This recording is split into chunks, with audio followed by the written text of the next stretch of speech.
Selamat pagi saudara sekalian yang dikasihi Tuhan Yesus Kristus. Kita bersyukur kepada Tuhan atas ibadah yang hari ini masih tetap berjalan. Meskipun kita tahu di era pandemik ini, khususnya dengan begitu banyak varian-varian, baik varian dari India, varian dari South Africa, maupun varian yang dari Inggris, yang begitu banyak sudah melanda begitu banyak benua. Dan kita melihat di Indonesia sudah begitu banyak kasus yang melebar. Dan kita melihat khususnya di wilayah GRII pun, kita melihat begitu banyak dari mereka yang terjangkit, dan bahkan mungkin dari keluarga kita yang ada di Indonesia pun, juga banyak yang sudah terjangkit. Nah, sudah melihat akan keadaan seperti ini, kita harus semakin sadar bahwa apa yang selama ini kita pikirkan, bahwa setiap kita akan aman-aman saja, kita sudah menjaga prokes, kita sudah untuk memakai hand sanitizer, kita sudah memakai akan masker dan sebagainya, dan kita mungkin sudah vaksin, tetapi saudara, kita melihat bagaimana banyak hal masih menjadi satu gundah gulana di dalam era pandemik ini, yang sudah vaksin 2 kali pun masih bisa terkena akan COVID. Nah, saudara, ini adalah satu masa yang banyak sekali memberikan satu tanda tanya yang begitu besar. Mengapa semua ini harus terjadi? Tetapi saudara, sebagai orang beriman, kita percaya bahwa hidup kita adalah milik Tuhan. Maka di dalam hidup yang adalah milik Tuhan, kita harus percaya bahwa hidup ini berasal dari Tuhan, dan hidup ini ada untuk memuliakan Tuhan. Maka dalam setiap apa yang ada dalam hidup kita masing-masing, jangan kita stop untuk bagaimana kita memuliakan Tuhan. Kita harus memohon kepada Tuhan, supaya di dalam setiap masa kehidupan kita, apapun yang terjadi, mari kita belajar memuliakan Tuhan di dalam setiap apa yang menjadi kondisi kita, baik di dalam suka maupun juga di dalam duka. Terus sekalian, dan kita bersama-sama berdoa melalui hari ini, kita akan bersama-sama menggumulkan tentang Nehemia, dan kita sudah membahasnya di dalam 3 kali pertemuan. Dan hari ini kita sama-sama akan menggumulkan bagaimana kita menghadapi setiap ketidakpuasan rohani, khususnya di dalam kita melihat kondisi yang ada di dalam kehidupan kita. Dan kita mau belajar dari Nehemia, di mana Nehemia pun juga berhadapan dengan satu kondisi yang sangat-sangat berat, dan bagaimana Nehemia mengajarkan kepada kaumnya untuk bukan jatuh di dalam ketidakpuasan rohani, namun tetap memiliki akan satu dedikasi untuk mau melayani Tuhan di dalam segala apapun kondisi yang ada di dalam hidup mereka. Maka saudara, sebelum kita akan sama-sama untuk mendengar firman Tuhan, saya mengundang kita semuanya membuka satu bagian kitab suci. Mari kita membuka di dalam Nehemia pasal yang ketiga. Mari kita membuka bersama-sama Nehemia pasal yang ketiga. Dan kita akan membacakan ayat pertama sampai ayat yang ke-32.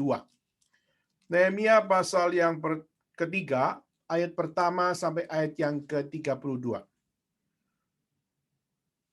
Dan setelah saudara menemukan, mari kita membaca bersama-sama ayat yang panjang ini, 32 ayat ini, dan kiranya kita dengan membaca setiap apa yang ada, kita bisa memperoleh gambaran tentang apa yang menjadi pergumulan yang ada pada kaum Yahudi di zaman Nehemia. Nehemia pasal yang ketiga, ayat pertama sampai ayat yang ke-32. Mari kita membacanya bersama-sama, 1, 2, 3. Maka bersiaplah imam besar El-Syaib dan para imam, saudara-saudaranya, lalu membangun kembali pintu gerbang domba. Mereka mentabiskannya dan memasang pintu-pintunya. Mereka mentabiskannya sampai menara Mea, menara Hanael. Berdekatan dengan mereka, orang-orang Yeriko membangun, dan berdekatan dengan orang-orang itu Sakur in Imri. Pintu gerbang ikan dibangun oleh Bani Sena. Mereka memasang balok-balok, lalu memasang pintu-pintunya dan pengancing-pengancing dan palang-palangnya. Berdekatan dengan mereka, Meremot bin Uria bin Hakos mengadakan perbaikan. Dan berdekatan dengan dia, Mesulam bin Berekia bin Mehesabel. Berdekatan dengan dia, Sadok bin Baana mengadakan perbaikan. Dan berdekatan dengan dia orang-orang Tekoa. Hanya pemuka-pemuka mereka tidak mau memberi bahunya untuk pekerjaan Tuhan mereka. Pintu gerbang lama diperbaiki oleh Yoyada bin Paseah dan Mesulam bin Besoja. Mereka memasang balok-balok, memasang pintu-pintu dan pengancing-pengancing dan palang-palangnya. Berdekatan dengan mereka, orang Melaka, orang Gibeon, orang Yadon, orang Meronot mengadakan perbaikan beserta orang-orang Gibeon dan Mispa yang berada di wilayah kekuasaan bupati daerah sebelah barat Sungai Efrat. Berdekatan dengan mereka, Uziel bin Harhaya, salah seorang tukang emas, mengadakan perbaikan. Dan berdekatan dengan dia Hanaya, seorang juru campur rempah-rempah. Mereka memperkokoh Yerusalem sampai tembok lebar. Berdekatan dengan mereka Refaya bin Hur, penguasa setengah wilayah Yerusalem, yang satu mengadakan perbaikan. Berdekatan dengan dia Yedaya bin Harumaf mengadakan perbaikan tepat di depan rumahnya. Dan berdekatan dengan dia Hatus bin Asabnea. Malkia bin Harim dan Hasub bin Pahat Moab memperbaiki bagian yang lain dan menara perapian. Berdekatan dengan mereka, Salum bin Halohes, penguasa setengah wilayah Yerusalem yang lain mengadakan perbaikan bersama-sama anak-anak perempuannya. Pintu gerbang Lebak diperbaiki oleh Hanun, penduduk Sanoah. Mereka membangunnya kembali dan memasang pintu-pintunya dengan pengancing-pengancing dan palang-palangnya. Pula tembok diperbaiki sepanjang 1000 hasta sampai pada pintu gerbang sampah. Pintu gerbang sampah diperbaiki oleh Malkia bin Rekab, penguasa wilayah Bet-Kerem, yang membangunnya kembali, memasang pintu-pintunya dengan pengancing-pengancing dan palang-palangnya. Pintu gerbang mata air diperbaiki oleh Salum bin Kolhose, penguasa wilayah Mispa. Pintu gerbang dibangunnya kembali, diberinya atap dan dipasangnya pintu-pintu dengan pengancing-pengancing dan palang-palangnya. Juga diperbaiki tempat kolam penampung air saluran dekat Taman Raja sampai pada tangga-tangga yang menurun dari kota Daud. Di sampingnya Nehemia bin Asbuk, menguasa setengah wilayah Betsbur, mengadakan perbaikan sampai di depan pekuburan Daud dan sampai pada kolam buatan dan rumah para pahlawan. Di sampingnya orang-orang Lewi mengadakan perbaikan Bahni Rehum bin Yani, dan berdekatan dengan dia Hasabya, penguasa setengah wilayah Kehila, yang satu untuk wilayahnya. Di sampingnya saudara-saudara mereka, yaitu Binui bin Henadad, penguasa setengah wilayah Kehila yang lain mengadakan perbaikan. Berdekatan dengan dia Eser bin Yesua, penguasa Mesbah, memperbaiki bagian yang berikut di depan pendakian di Gunung Senjata dekat sudut. Di samping itu Baruk bin Sabai memperbaiki bagian yang berikut dari sudut sampai pada pintu masuk rumah imam besar Eliasib. Di sampingnya Meromot bin Uria bin Hakos memperbaiki bagian yang berikut dari pintu masuk rumah Eliasib sampai pada ujung rumah Eliasib. Di sampingnya para imam, orang-orang di lembah Yordan mengadakan perbaikan. Di samping itu mereka Benyamin dan Hasub mengadakan perbaikan di depan rumah mereka. Di samping mereka Asaria bin Masya bin Anaya mengadakan perbaikan di samping rumahnya. Di sampingnya Binui bin Henadad memperbaiki bagian yang berikut dari rumah Asaria sampai sudut dan sampai penjuru. Palal bin Usai mengadakan perbaikan di depan sudut dan di depan menara yang tinggi yang menonjol dari istana raja dekat pelataran penjagaan. Di sampingnya Pedaya bin Paros mengadakan perbaikan sampai di depan pintu gerbang air sebelah timur dan di depan menara yang menonjol. Adapun yang para budak di bait Allah tinggal di Ofel. Di samping Pedaya, orang-orang Tekoa memperbaiki bagian yang berikut dari depan menara besar yang menonjol itu sampai tembok Ofel. Mulai dari pintu gerbang, kuda para imam mengadakan perbaikan, masing-masing di depan rumahnya. Di samping mereka Sadok bin Imer mengadakan perbaikan di depan rumahnya. Di sampingnya Semaya bin Sekaya, penjaga pintu gerbang timur. Di sampingnya Hanaya bin Selemia dan Hanun anak Salaf yang keenam memperbaiki bagian yang berikut. Di samping mereka Mesulam bin Berekia mengadakan perbaikan depan biliknya.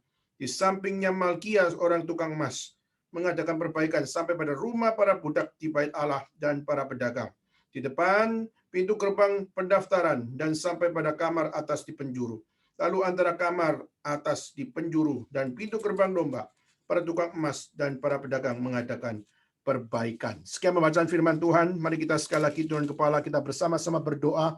Kita mohon kepada Tuhan, kiranya Tuhan yang memimpin pembacaan yang mungkin bagi kita. Ini satu pembacaan yang terlalu detail, satu pembacaan yang terlalu bicara tentang arsitektur dan sebagainya. Tetapi saudara, ini perlu juga menjadi satu hal untuk kita bisa belajar bagaimana mengerti tentang apa yang menjadi pelajaran yang kita dapat adopsi pada hari ini.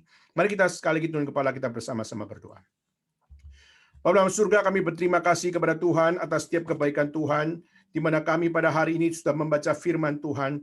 Kami membaca 32 ayat yang mungkin bagi kami begitu membosankan, dan membaca begitu banyak akan hal-hal yang begitu membuat kami merasa bosan, dan merasa sepertinya bukan menjadi sesuatu yang penting untuk kami pelajari. Tapi kami mohon kepada Tuhan, kiranya kami bisa belajar apa yang menjadi konteks di balik semuanya, dan bagaimana kami khususnya dalam menghadapi kebosanan, menghadapi begitu banyak hal-hal yang berada di sekeliling kami, yang mungkin memberikan akan kehidupan yang tidak nyaman, dan bagaimana kami belajar ya Tuhan, untuk kami bisa memiliki satu kesatuan di dalam kami menghadapinya.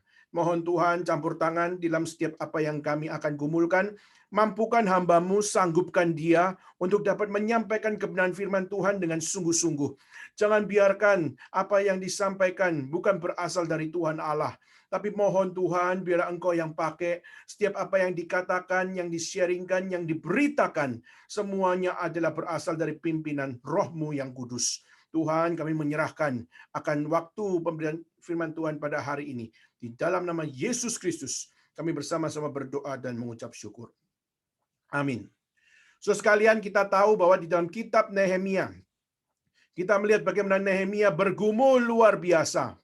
Karena waktu dia mendengar berita bahwa Yerusalem yang sudah hancur dan sudah mulai dibangun oleh orang-orang Yahudi. Di saat mereka sudah memulai membangun benteng-benteng, tembok-tembok, dan sebagainya.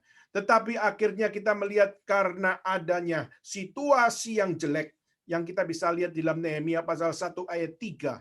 Dan juga kita melihat di dalam Nehemia pasal 2 ayat 10 dan 19, di mana pada saat mereka sudah membangun tembok-tembok, mereka membangun benteng-benteng yang bisa mereka kerjakan, tetapi akhirnya mereka baru bangun belum 80%. Akhirnya mereka pun mengalami akan satu masa di mana musuh menghancurkan mereka. Sehingga akhirnya kita melihat benteng-benteng yang dibangun, dan juga setiap pekerjaan-pekerjaan yang sudah dikerjakan, akhirnya semuanya itu diporak-porandakan oleh musuh. Sehingga akhirnya tembok Yerusalem menjadi kembali reruntuhan. Saudara, kalau ini dikaitkan dengan kita, di saat kita mengalami masa pandemik seperti ini, kita rindu kita bisa melayani Tuhan, kita rindu kita bisa memberikan yang terbaik bagi Tuhan, kita rindu kita bisa berjuang untuk pekerjaan Tuhan. Tapi di saat kita melihat di era pandemik ini, kondisi bukannya semakin baik, kondisi bukannya semakin membantu kita, tapi justru kita melihat kondisi semakin membuat kita bingung. Kondisi semakin membuat kita merasa sepertinya Tuhan, Engkau tidak ada bersama-sama dengan kami. Kami sudah berjuang, kami sudah bekerja, kami sudah berusaha membanting tulang kami. Tapi justru kita melihat keadaan seakan-akan tidak berubah. Justru yang dialami orang Yahudi, mereka sudah dengan kesedihan karena mereka tidak bisa membangun tembok, mereka tidak bisa membangun akan bait suci seperti bait suci yang pernah dibikin oleh Raja Salomo. Raja Salomo membuat bait suci di dalam kemegahannya, dan pada saat orang-orang Yahudi kembali dari tempat di mana mereka dibuang, mereka kembali ke tanah kelahiran, mereka kembali ke Yerusalem, the city of God, dan pada saat mereka melihat reruntuhan-reruntuhan itu, dan mereka membangun, mereka tahu mereka tidak bisa membangun secantik, semegah, dan memiliki akan satu kuasa yang begitu besar untuk membuat bait suci menjadi bait yang terindah. Maka sudah waktu mereka tidak punya ekspektasi lagi. Karena mereka tahu kami nggak punya emas, kami nggak punya akan permata, kami nggak punya akan bahan-bahan yang begitu mewah untuk membangun bait suci. Maka mereka memakai dengan apa adanya. Mereka memakai tanah liat, mereka memakai tanah. Mereka pakai akan begitu banyak batu-batu yang hanya berada di tempat di mana reruntuhan itu ada, dan mereka membangun kembali akan tembok, mereka membangun kembali akan benteng. Tetapi saudara, Nehemia pasal 2 mencatat bagaimana musuh menghajar mereka. Musuh meruntuhkan kembali. Sehingga akhirnya kita melihat mereka mengalami double portion. Mereka sedihnya berlipat-lipat. Dan itulah yang terjadi, saudara. Di dalam complicated life yang dijalani oleh orang-orang Yahudi waktu itu, saudara, pertanyaannya adalah, kalau sudah dikecewakan satu kali, lalu dikecewakan lagi 2 kali, masihkah bisa bangkit untuk melayani Tuhan di saat sudah dikecewakan? Saudara, orang-orang Yahudi merasa kecil hati. Mereka merasa sepertinya segala sesuatu sudah tidak mungkin lagi bisa berubah menjadi penuh pengharapan seperti sedia kala. Saudara, maka di sini kita melihat Nehemia justru mengajak kepada orang-orang Yahudi untuk apa? Jangan kecil hati. Meskipun keadaan yang ada adalah situasi yang begitu jelek, meskipun sudah membangun setengah tetapi akhirnya dihancurkan oleh musuh, tetapi bukan berarti kita kecil hati dan tidak berjuang kembali. Maka Nehemia mengajak untuk orang-orang Yahudi, mari kita perbaiki, mari kita kerja dari nol, mari kita bangun kembali, dan kita tidak boleh tidak bekerja. Kita harus melayani, kita harus untuk berjuang, dan tidak peduli apapun yang terjadi, kita harus satu hati untuk menjalani dan menghadapinya.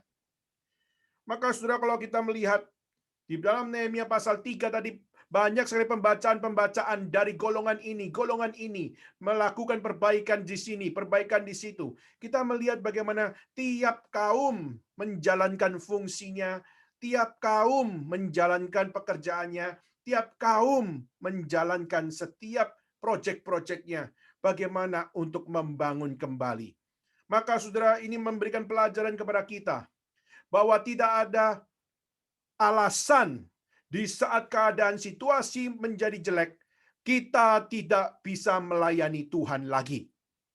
Bukan berarti pada saat kita diserang oleh musuh berkali-kali sekalipun, maka akhirnya kita tidak bisa melayani Tuhan kembali. Maka Nehemia mengingatkan bahwa setiap kaum, mari kita perbaiki kembali. Mari kita bangun kembali. Mari kita sama-sama bekerja sama untuk melakukan pekerjaan Tuhan ini. Maka di sini Nehemia memanggil semua golongan melayani Tuhan. Dia mengajak semua golongan orang-orang percaya untuk melayani Tuhan. Saudara, maka di sini berarti di saat kita melayani Tuhan, siapakah dan bagaimanakah mereka dilibatkan di dalam melayani Tuhan? Kita melihat pelayanan diberikan kepada siapa? Pelayanan diberikan kepada semua golongan. Pelayanan diberikan kepada semua golongan, kecuali mereka adalah orang-orang yang belum percaya kepada Tuhan. Kalau kita melihat tadi yang sudah kita baca, 32 ayat yang mungkin membosankan bagi kita, karena semuanya itu nama-nama orang, nama-nama golongan, dan mereka melakukan ini dan itu di dalam bahasa perbaikan dan sebagainya. Saudara, mereka mewakili semua golongan yang ada di zaman Nehemia. Dan mereka semua dilibatkan untuk ikut melayani Tuhan. Tetapi saudara, semua golongan yang ikut melayani Tuhan di sini adalah all believer. Semuanya adalah orang-orang percaya. Mereka semuanya adalah orang-orang yang memiliki akan satu kesaksian hidup, mempercayai satu-satunya Allah, yaitu the one and only God, yaitu adalah Yahweh. Maka saudara, di sini semua golongan yang percaya kepada Tuhan ikut dilibatkan melayani Tuhan, kecuali mereka yang adalah orang-orang kafir, kecuali mereka adalah orang-orang yang tidak percaya kepada Tuhan, atau mereka yang masih belum memiliki iman yang teguh di dalam Tuhan. Maka di sini kita melihat Nehemia tidak melibatkan mereka. Jadi semua golongan ikut melayani Tuhan.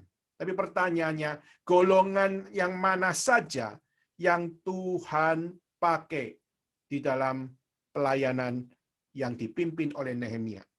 Saudara, golongan yang pertama kita bisa lihat di ayat 1, 17 dan 22, di mana golongan yang pertama yang dilibatkan di dalam melayani Tuhan, di dalam membangun rumah Tuhan, di dalam situasi yang jelek dan di dalam masa keruntuhan karena baru diserang oleh musuh, maka membangun kembali rumah Tuhan. Siapa yang dilibatkan golongan yang pertama? Dari ayat 1, 17 dan 22, mereka adalah golongan hamba-hamba Tuhan. Mereka adalah para imam, mereka adalah imam besar, mereka adalah orang-orang Lewi. Nah, saudara perhatikan, saudara, kalau kita melihat hamba Tuhan, imam, imam besar, orang Lewi, mereka dilibatkan untuk melayani Tuhan. Dan mungkin kita mengatakan, oh itu sudah secara otomatis. Itu sudah secara otomatis bahwa hamba Tuhan pasti melayani Tuhan, imam, imam besar, orang Lewi.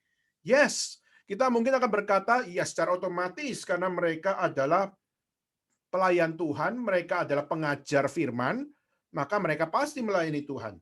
Yes, saudara. Tetapi sudah ada satu hal. Hamba Tuhan, mereka melayani di dalam pelayanan yang bagaimana?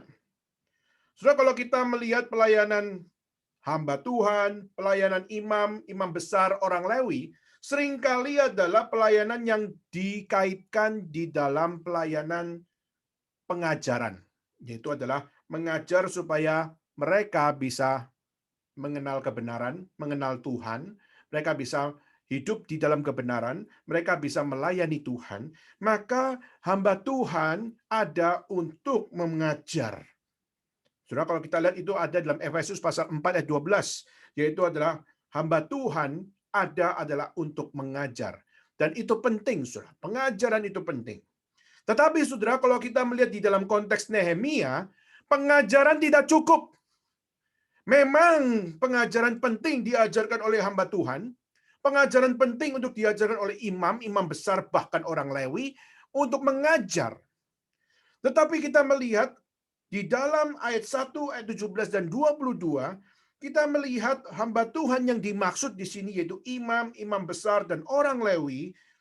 Yang pertama, mereka menjalankan pelayanan secara jasmani. Mereka melakukan pelayanan secara jasmani, hamba-hamba Tuhan, bukan hanya mengajar, tapi mereka ikut pasang pintu, mereka juga ikut melakukan perbaikan, mereka ikut di dalam detail pembangunan, dan saudara, ini adalah pekerjaan yang dilakukan oleh hamba Tuhan di masa darurat itu. Jadi saudara, kita melihat bagaimana imam-imam besar orang Lewi, justru mereka dipersiapkan oleh Tuhan di masa yang jelek itu, di masa kesedihan mereka, dan di masa di mana musuh menghancurkan dan menjadikan apa yang mereka bangun jadi reruntuhan. Justru Nehemia mengajak para imam, imam besar dan orang Lewi, bukan hanya sekedar mengajar, tapi engkau juga harus belajar bagaimana ikut sama-sama pasang pintu, ikut sama-sama melakukan perbaikan ini dan itu. Sehingga kita melihat golongan hamba Tuhan justru dibawa untuk melakukan pelayanan jasmani, yaitu mereka memasang pintu, melakukan perbaikan, sehingga terlibat bersama-sama dengan orang-orang Yahudi yang lain untuk mereka membangun rumah Tuhan. Dan juga bukan hanya sekedar jasmani, saudara, tetapi kita melihat bagaimana para imam, imam besar dan orang Lewi, mereka juga dilibatkan untuk dalam pelayanan rohani. Nah, kita lihat dalam ayat pertama di mana di saat mereka membangun akan tembok ini, mereka membangun akan tembok itu, di situ dicatat bagaimana mereka setelah membangun, mereka menabiskan tembok itu. Maksudnya menabiskan tembok itu adalah mereka berdoa, mereka memberkati setiap apa yang sudah dikerjakan diberkati. Sehingga apa? sehingga di saat mereka membangun, mereka tak bersyukur karena sudah bisa bangun tembok di wilayah ini, maka mereka bersyukur dan mereka mendoakan khususnya supaya apa? Yang kita kerjakan semua ini adalah memuliakan Tuhan. Dan mereka setiap kali membangun, selesai bangun, mereka bersyukur kepada Tuhan. Selesai bangun, mereka menabiskan tembok itu. Mereka setelah bangun, mereka berterima kasih kepada Tuhan. Mereka sudah hamba Tuhan, imam, dan orang Lewi bersama-sama dengan Nehemia terlibat di dalam membangun kembali reruntuhan bait suci, yaitu mengajar kepada mereka untuk apa? Bukan hanya sekedar mengajar, tapi engkau harus terlibat, khususnya secara jasmani, ikut pasang pintu, ikut perbaiki ini dan itu, dan juga menabiskan, berdoa, bersyukur bersama dengan setiap pekerja-pekerja yang lain. Surah kedua, bukan hanya sekedar hamba Tuhan yang dilibatkan oleh Nehemia, khususnya bagaimana membangun reruntuhan bait suci. Tapi juga golongan yang kedua, kita bisa lihat di ayat 9, ayat 12, ayat 14 sampai ayat 19, yaitu adalah golongan penguasa atau golongan yang berpangkat. Saudara? Golongan penguasa dan golongan yang berpangkat. Di sini mereka adalah rata-rata adalah orang-orang yang sibuk. Mereka rata-rata orang yang sudah punya pekerjaan yang tetap. Mereka sudah punya pekerjaan yang mapan. Tetapi kita melihat bagaimana Nehemia juga mengajak setiap mereka untuk apa? Untuk mereka melayani Tuhan, membangun reruntuhan bait suci. Maka ini bukan sekedar pekerjaan dari para buruh, tetapi setiap mereka yang sudah punya pangkat, setiap mereka yang punya kemapanan, mereka yang sudah punya prestasi, mereka yang sudah memiliki akan satu kehidupan, khususnya sebagai orang-orang yang memiliki kuasa. Mereka pun juga dilibatkan bersama-sama, bukan untuk sekedar melayani masyarakat, tapi harus belajar melayani bait suci. Jadi di sini Nehemia mengajak orang-orang awam di sini, mengajak orang-orang di berbagai macam bidang, bisnismen kah, atau para musikus kah, atau juga para lawyer kah, atau juga para siapapun artis maupun juga siapapun mereka. Mereka semua yang memiliki pangkat, mereka yang memiliki kuasa, mereka yang memiliki nama, mereka yang memiliki segala sesuatu yang mereka bisa kerjakan di bidang mereka masing-masing. Nehemia mengajak mereka semua untuk apa? Letakkan segala kesibukanmu, letakkan semua yang menjadi kehidupanmu sekarang. Bukan waktunya untuk melayani masyarakat, tetapi waktunya untuk membangun reruntuhan gereja Tuhan. Saudara, maka di sini masyarakat pun harus membangun reruntuhan gereja Tuhan. Maka mengajak juga kepada setiap mereka, para penguasa, para orang berpangkat, untuk juga ikut sama-sama. Maka sekali lagi, membangun rumah Tuhan di situ bukan milik para buruh yang dibayar, tetapi justru adalah milik kita semua. Semua golongan hamba Tuhan. Dan kedua adalah penguasa atau orang-orang berpangkat atau orang-orang yang memiliki akan satu spesialisnya di dalam diri mereka. Mereka semua harus belajar untuk melayani Tuhan. Mereka harus belajar meletakkan sejenak setiap pekerjaan mereka dan mereka melakukan dengan fokus untuk bagaimana mereka membangun gereja Tuhan. Ada masanya melayani masyarakat, tapi juga bukan berarti kita kehilangan masa melayani Tuhan secara spesifik di dalam gereja Tuhan. Maka di sini kita melihat Nehemia mengajak para hamba-hamba Tuhan untuk apa? Untuk jangan hanya sekedar melayani di dalam pengajaran, tapi marilah terjun bersama dan marilah susah payah hidup bersama dan marilah untuk sama-sama membangun reruntuhan itu dengan suka duka yang harus kita hadapi sama-sama. Orang-orang yang berpangkat, orang-orang yang memiliki kemapanan, orang-orang yang sudah memiliki kespesialisan dalam dirinya, letakkan tugasmu untuk melayani masyarakat. Fokuslah untuk membangun gereja Tuhan, fokuslah untuk membangun reruntuhan yang ada, dan fokuslah untuk sama-sama untuk berjuang dari nol untuk membangun bait suci Tuhan. Nehemia sangat peduli untuk mendidik orang-orang yang berada dalam masyarakat untuk terlibat di dalam rumah Tuhan. Ketiga, ayat 12 di situ, yaitu adalah golongan yang ketiga yang diajak oleh Nehemia untuk melayani Tuhan. Yaitu siapa, Saudara? Golongan yang ketiga yaitu adalah golongan perempuan. Saudara, mungkin kita melihat, bukankah di dalam tradisi orang-orang Yahudi, perempuan tidak terlalu dilibatkan? Kita tahu di dalam tradisi Yahudi, justru yang paling dominan itu adalah laki-laki. Sehingga laki-laki yang seringkali dikaitkan di dalam bagaimana mereka melakukan tugas-tugas yang begitu berat. Sedangkan wanita lebih difokuskan untuk bagaimana mereka di rumah atau di dalam rumah tangga, atau dalam bagaimana mereka mendidik anak dan sebagainya. Tetapi sudah di ayat 12 adalah satu nama, yaitu Salum bin Halohesi.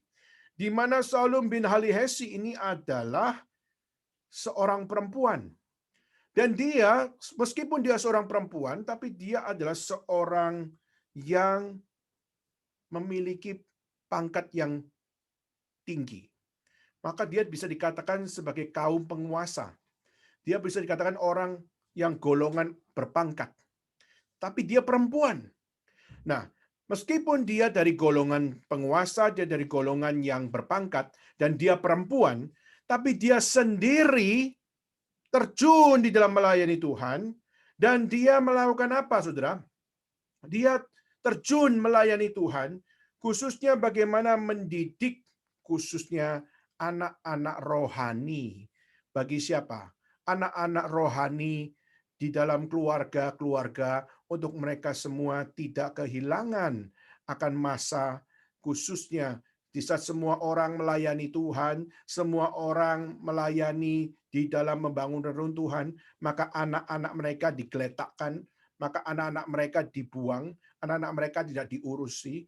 Tetapi Saudara, Salum bin Halohesi, justru dia mengatur untuk bagaimana di saat orang-orang dewasa membangun rumah Tuhan, maka dia melakukan satu didikan kepada anak-anak untuk menjadi anak-anak rohani. Saudara, masa boleh begitu jelek, situasi bisa begitu complicated, dan kondisi hati bisa penuh dengan kesedihan.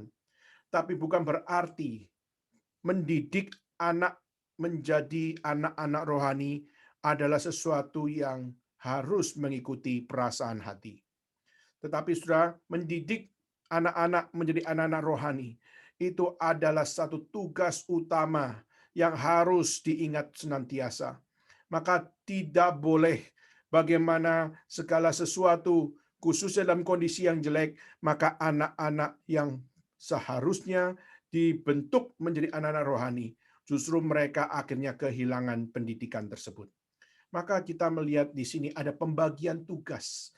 Nehemia sangat peduli untuk bagaimana orang-orang hamba Tuhan melayani, orang-orang berpangkat melayani, tapi juga golongan perempuan, di mana Nehemia pun menggerakkan mereka untuk bagaimana menjaga setiap anak-anak di dalam kaum orang Yahudi, untuk bagaimana mereka menjadi anak-anak rohani.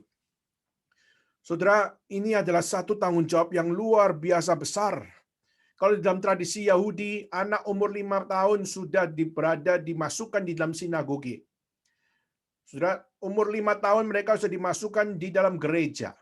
Dan mereka dididik setiap hari untuk bagaimana diperkenalkan tentang siapakah Yahweh.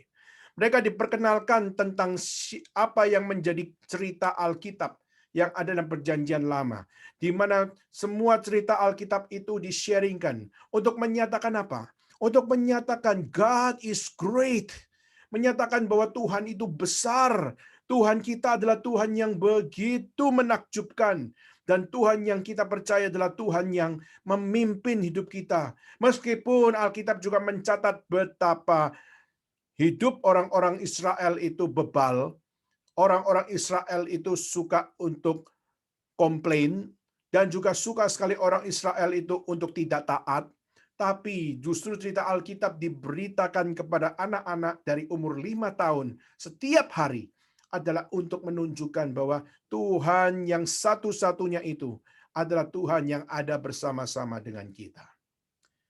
Surah golongan yang keempat, kalau tadi golongan hamba Tuhan, kedua golongan mereka yang berpangkat, ketiga adalah golongan perempuan, keempat di ayat 32, Saudara. Kita melihat ada yang namanya golongan pedagang. Di mana pedagang di sini macam-macam. Di ayat 8, 31 dan 32 ada golongan tukang emas. Lalu juga ada golongan di ayat yang 8 yaitu juru campur rempah-rempah. Nah, mereka semua adalah orang-orang biasa, tapi mereka memulai khususnya bagaimana mereka menjadi tukang emas. Nah, sudah menjadi tukang emas bukan memiliki emas, tambang emas dan sebagainya. Enggak. Mereka memiliki pekerjaan sebagai tukang emas hanya di dalam kapasitas yang begitu terbatas. Mereka tukang emas, tapi mereka bukan seperti pemilik Freeport atau mereka menjadi pemilik tambang. Tidak. Tukang emas di sini adalah orang-orang yang kecil. Mereka tukang emas yang dimaksud adalah orang-orang yang sangat terbatas sumber daya alamnya. Dan juga juru campur rempah-rempah. Saudara harus mengingat bahwa mereka semua di situ, mereka di dalam masa peperangan. Mereka dalam masa di mana tidak punya akan sumber daya alam. Maka juru campur rempah-rempah pun tidak punya kelimpahan rempah-rempah. Maka saudara, mereka adalah orang-orang biasa yang punya kespesialisan di dalam dirinya. Tetapi saudara, Tuhan tidak melihat fasilitas apa yang ada pada dia. Tukang emas yang tidak punya emas. Juru campur rempah-rempah yang tidak punya stok rempah-rempah. Mereka orang-orang pedagang-pedagang yang bukan pedagang saudagar besar. Mereka cuma orang biasa yang menjadi korban peperangan. Mereka cuma orang yang punya profesi, tapi profesi itu ada di dalam kekurangan. Tetapi saudara, tidak peduli apapun di mata manusia, mereka adalah orang-orang yang tidak memiliki lagi apa yang namanya keindahan nama profesi. Di mana tukang emas tapi tidak punya emas. Juru campur rempah-rempah tapi tidak punya stok rempah-rempah. Apa artinya mereka sebagai juru campur rempah-rempah kalau sudah tidak punya rempah-rempah? Apa artinya menjadi seorang tukang emas tapi tidak punya stok emas di dalam usahanya? Sudah, kalau tukang emas tapi tidak memiliki stok emas, itu tetap adalah orang biasa. Orang juru campur rempah-rempah tapi tidak punya rempah-rempah, dia juga dapat dikatakan orang biasa. Di mata manusia, orang seperti itu adalah orang yang nggak berguna. Di mata manusia, tukang campur rempah-rempah tapi tidak punya rempah-rempah, itu tidak ada artinya apa-apa. Tetapi sudah, di saat manusia melihat itu tidak ada gunanya lagi. Tidak bisa dilibatkan lagi untuk melakukan segala sesuatu. Tukang emas disuruh bangun rumah Tuhan. Juru campur rempah-rempah yang biasanya cuma ngambilin daun dan sebagainya, meramu dan sebagainya, sekarang disuruh angkat batu, disuruh untuk melakukan perbaikan tembok ini dan tembok itu. Pasti tidak bisa lah, orang biasa kok. Di mata manusia mereka tidak qualified. Tetapi saudara, Tuhan melihat mereka. Tuhan mau melibatkan mereka.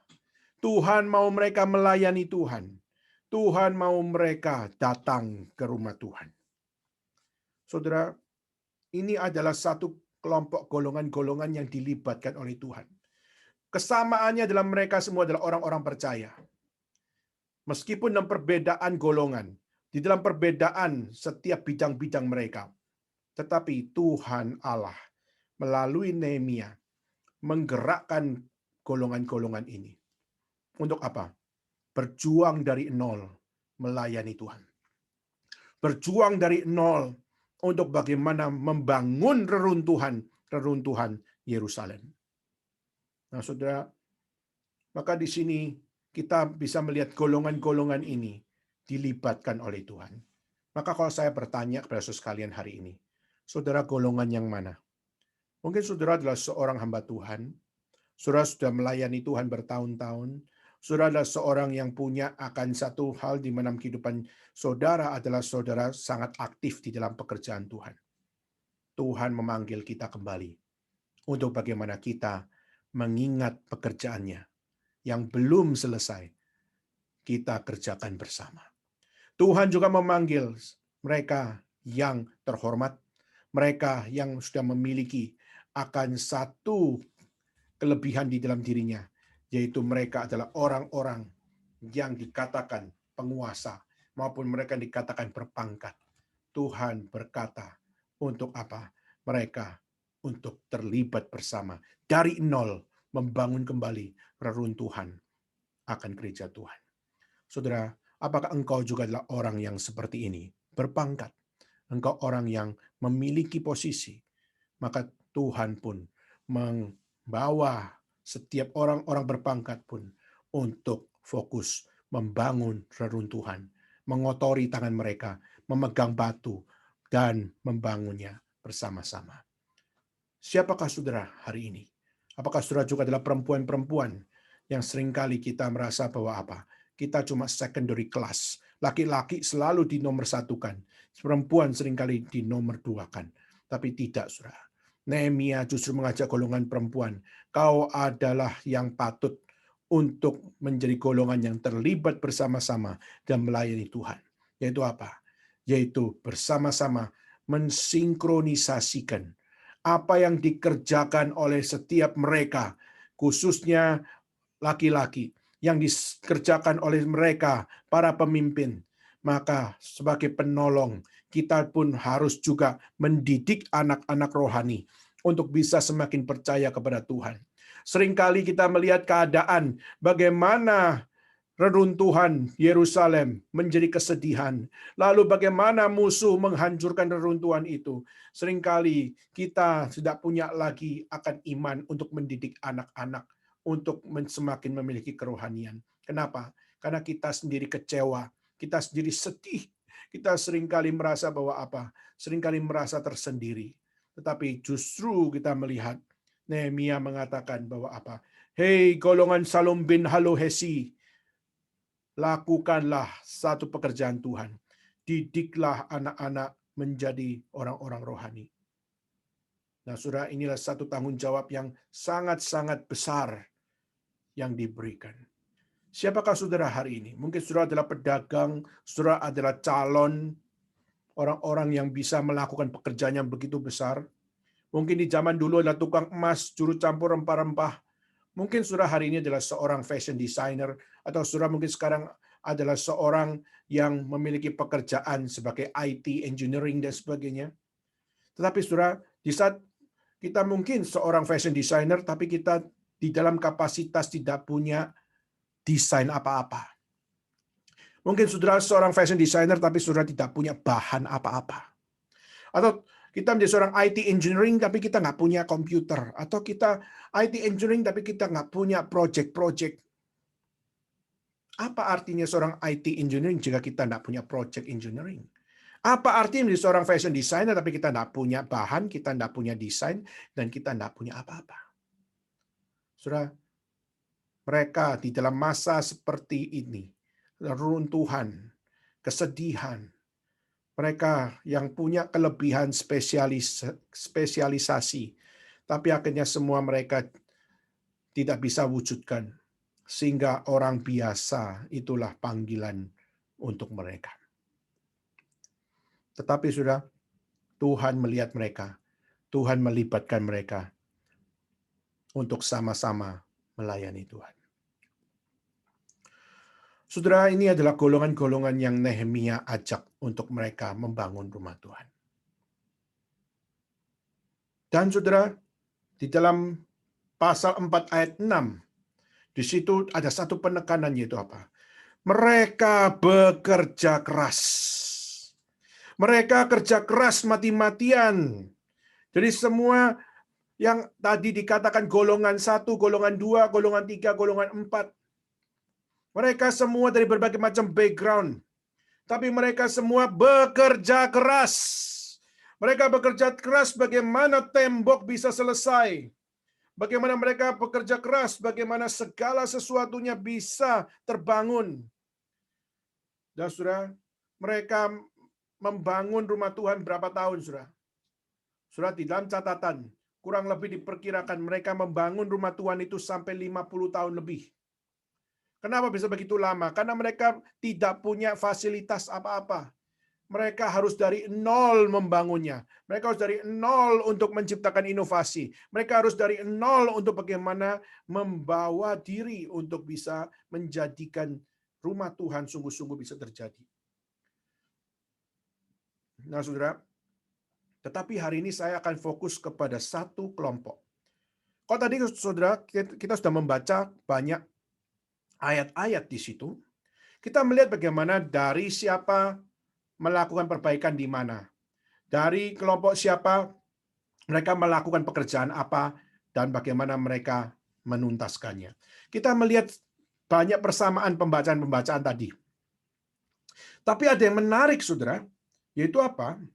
Yaitu ada satu ayat di mana di dalam ayat itu dikatakan yaitu bagaimana mereka adalah orang-orang yang justru sudah dipercayakan, tetapi mereka tidak semuanya sehati. Saya bacakan, saudara, ayat 5. Ayat 4 dan 5.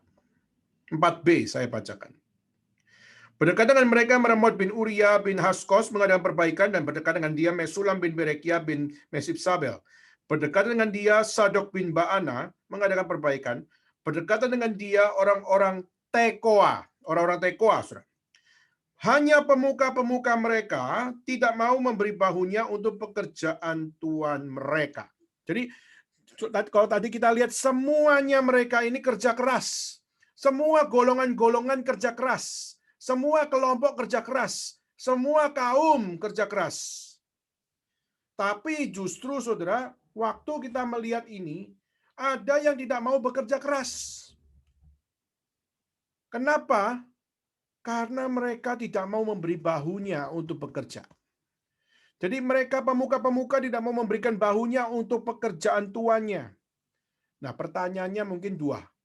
Pertanyaannya adalah, pertama, siapakah tuan yang dimaksud? Pemuka-pemuka tidak mau beri bahunya untuk pelayanan tuannya. Pertama adalah siapa tuan dari orang-orang Tekoa itu? Surah penafsiran ada 3. Ada yang menafsirkan itu adalah pengawas. Mereka tidak mau memberikan bahunya untuk mengerjakan kerja keras untuk pengawas. Kedua adalah betul-betul tuannya itu adalah betul-betul tuan mereka, karena mereka diperkirakan mungkin adalah orang-orang yang menjadi budak. Ketiga adalah tuannya di sini ditafsirkan sebagai Tuhan. Mereka tidak mau memberikan bahunya kepada Tuhan. Saudara, ada 3 penafsiran ini, pengawas, tuan, atau Tuhan. Saudara, mungkin berbeda penafsiran, tetapi kesamaan yang sama adalah mereka tidak mau bekerja. Kesamaan yang sama itu mereka tidak mau memberikan bahunya. Nah, saudara, memberikan bahunya itu artinya apa sih? Ini pertanyaan kedua. Apa sih arti memberikan bahu? Nah, kalau kita melihat di dalam bahasa asli, kata bahu itu dikaitkan seperti sapi, saudara. Di mana sapi untuk bekerja, dia harus dipasang kuk di pundaknya. Maka, saudara, ini menjadi satu hal dikaitkan dengan bekerja keras. Memberikan bahu itu berarti ikut bersama-sama bekerja keras. Nah, tetapi kita melihat pemuka-pemuka itu tidak mau memberikan bahunya untuk pekerjaan tuannya. Saudara, maka mereka tidak mau bekerja. Padahal, saudara, kalau kita melihat kondisinya, tidak seharusnya mereka tidak bekerja. Kenapa? Karena reruntuhan yang ada pada Yerusalem itu adalah tanah mereka. Kedua, kalau mereka tidak mau bekerja, bukankah itu memberikan teladan yang jelek kepada yang lain? Dan ketiga, bukankah dia mengajarkan arti kemalasan? Kalaupun bukan kemalasan adalah patah semangat, loyo, jenuh, dan sebagainya. Jadi mereka nggak mau melayani karena mereka malas, mereka nggak mau melayani karena mereka jenuh, mereka nggak mau melayani karena mereka patah semangat. Mereka justru bisa menjadi teladan yang jelek. Mereka justru yang seharusnya bekerja karena masa darurat seperti itu. Tapi mereka justru tidak mau memberikan bahunya untuk jadi sapi untuk kerja bagi Tuhan, atau bagi tuannya, atau bagi pengawasnya. Maka saudara, disinilah kita melihat di dalam pekerjaan Tuhan pun ada yang memiliki mentalitas seperti ini. Di mana seharusnya dalam pekerjaan Tuhan semua harus kerja keras untuk melayani Tuhan. Di dalam pekerjaan Tuhan melihat reruntuhan gereja Tuhan menjadi reruntuhan seperti rata dengan tanah. Dan dalam keadaan seperti itu kita melihat semua sedih, patah semangat. Tapi pada saat mereka mengalami sedih dan patah semangat, bukan berarti mereka tidak bisa melayani lagi. Mereka tetap bisa berjuang dari nol untuk melayani lagi. Dan kita melihat semua orang kerja keras, semua orang banting tulang, semua orang memikirkan ini dan itu. Tapi kita juga melihat ada kaum pemuka-pemuka dari Tekoa yang dimana mereka tidak mau memberi bahunya. Mereka seakan-akan lepas tangan. Mereka tidak mau untuk bergumul bersama. Mereka tidak mau mengotori tangan bersama. Mereka tidak mau untuk terluka di saat membawa batu di dalam membangun reruntuhan itu. Bukankah itu membawa teladan yang jelek? Iya. Bukankah itu seharusnya membuat mereka harus bekerja lebih giat? Ya. Dan bukankah seharusnya patah semangat tidak boleh menjadi budaya, khususnya untuk bagaimana menantang zaman? Ya. Tapi saudara, Alkitab mencatat itulah yang terjadi. Bukankah berarti ada ketidakpuasan di situ? Berarti bukankah mereka bersama-sama di dalam reruntuhan Yerusalem, tapi mereka punya ketidakpuasan karena mereka tahu mereka tidak mungkin bisa melakukan sama seperti orang di zaman Salomo membangun rumah Tuhan. Sudah hari ini pun menjadi sebuah refleksi bagi kita. Era pandemik, bagaimana kita akan melihat masa depan gereja. Sudah di dalam pembicaraan hamba Tuhan, kami pun bicara tentang bagaimana melihat masa depan gereja. Pendeta Stephen Tong mengatakan bahwa tidak mungkin kita akan membiarkan live streaming menjadi budaya. Satu sisi ini adalah satu hal keadaan, tapi di saat nanti keadaan sudah berbalik, maka semua harus kembali kepada fisik. Tidak ada lagi live streaming kembali.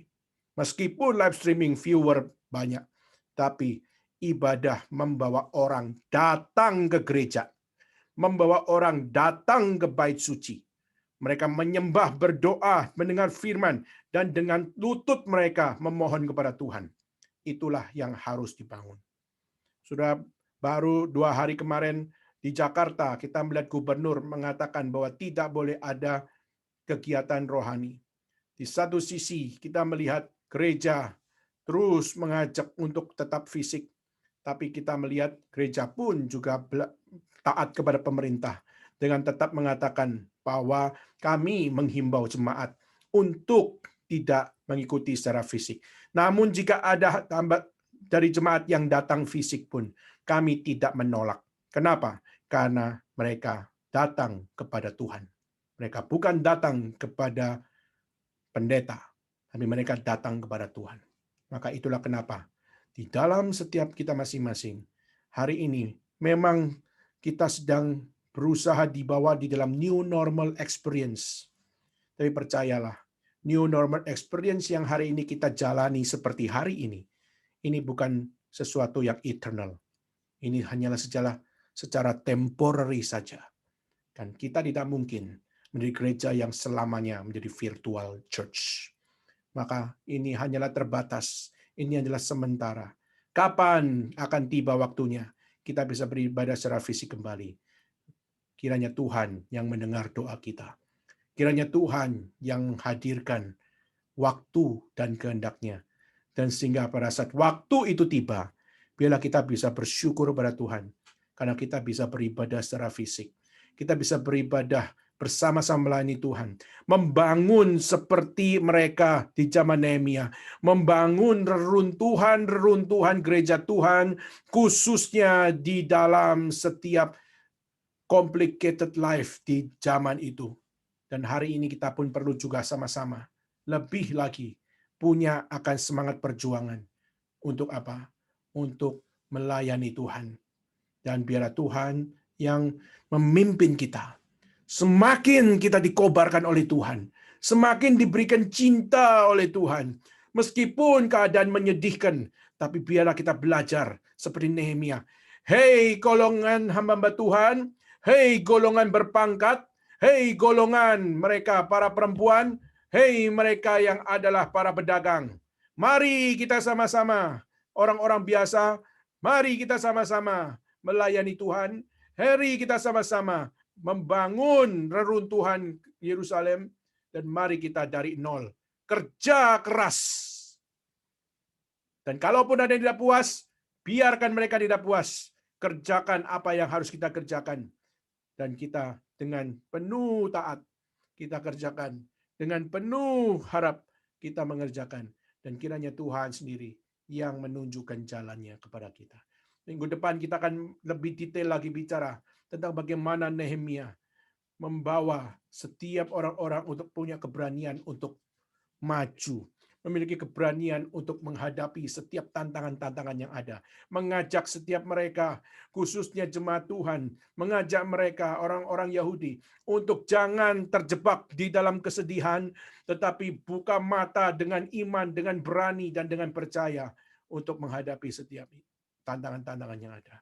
Dan kiranya melalui minggu depan kita akan membahas lebih detail lagi. Dan biarlah Tuhan yang memberkati kembali di dalam setiap apa yang kita bahas pada setiap hari demi hari. Baik, saudara sekalian, mari kita bersama-sama bagi berdiri dan mari kita bersama-sama akan berdoa. Dan kita mohon kepada Tuhan, kiranya Tuhan yang memimpin dari awal sampai akhir, khususnya di dalam setiap apa yang sudah kita dengar. Bapa dalam surga, kami berterima kasih. Kalau Tuhan, Kau sudah berfirman bagi kami, menunjukkan kepada kami betapa Nehemia adalah orang yang dipakai Tuhan untuk menunjukkan pekerjaan Tuhan, tidak boleh hanya dimonopoli oleh 1-2 orang, tapi pelayanan adalah milik setiap orang percaya. Tuhan, tolonglah kami supaya kami pun juga bersama-sama dapat melihat bagaimana perlunya keterlibatan itu menjadikan kami anak-anak Tuhan yang belajar setia. Tolonglah kami supaya kami bisa belajar lebih keras lagi untuk melayani Tuhan. Kami mohon kepada Tuhan supaya kami pun bisa punya kepedulian yang terus nantiasa terus dibangunkan oleh Tuhan. Dan kami juga rindu, kami semakin juga disadarkan bahwa mungkin kami punya ketidakpuasan rohani dalam hidup kami. Kami juga punya mungkin ketidakpuasan jasmani dalam hidup kami.